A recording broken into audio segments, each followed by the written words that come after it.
Now we are being joined by our Pakistan Bureau Chief Anas Malik for more on this. Good evening to you, Anas. The Pakistan government has now extended the lockdown. What are the latest updates that you have for us?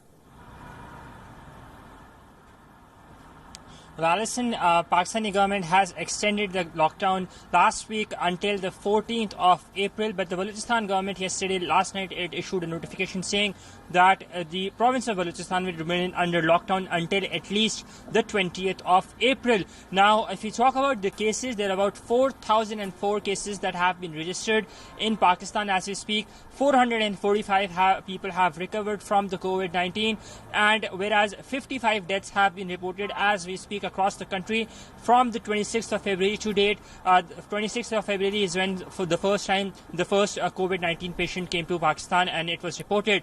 Now since then the government is trying to increase its testing capacity, but one thing that is very significant is the fact that not just humans but in fact animals are also suffering because of this lockdown. And as you were mentioning, we've seen reports that pets, animals who were in shops who were to be sold off as pets, they have most of them, they have died. Two of the raids that have been conducted in Karachi's Empress Market and Liaquatabad Market, both are very big markets, very huge markets.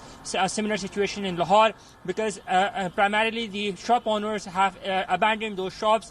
There is no ventilation, there is no food that is being served, that is being given to those animals which were to be sold off as pets, and that is the reason now we're seeing that this unforeseen incident that most of the animals have been recovered and their dead bodies have been recovered. If you talk about the COVID-19 situation in Pakistan, let alone in Islamabad, there are about 83 cases with one death.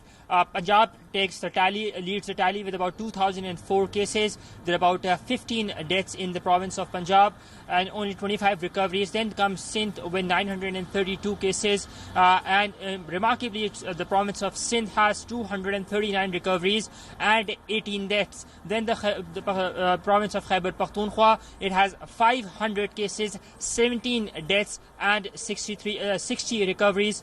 Then it comes to the administrative region of Gilgit-Baltistan, which has 211 cases and 3 deaths and 15 recoveries in fact. Then Balochistan with 202 cases. Then the Islamabad region, and then again another administrative region of the Pakistan administered Kashmir, which has about 18 cases. So the Pakistani authorities have huddled up. They have been holding meetings to increase their testing capacity, to increase the ventilators capacity. Pakistan as we speak has about 3,000 plus ventilators. Another 2,000 are to arrive later this week, and by the end of April the Pakistani National Disaster Management Authority, the NDMA, which is tasked to deal with the pandemic, it says that it will increase the country's capacity to have ventilators till about 10,000 ventilators. Now on Saturday, the Pakistani government submitted a report to the Supreme Court saying that there can be about 50,000 cases until the 25th of April,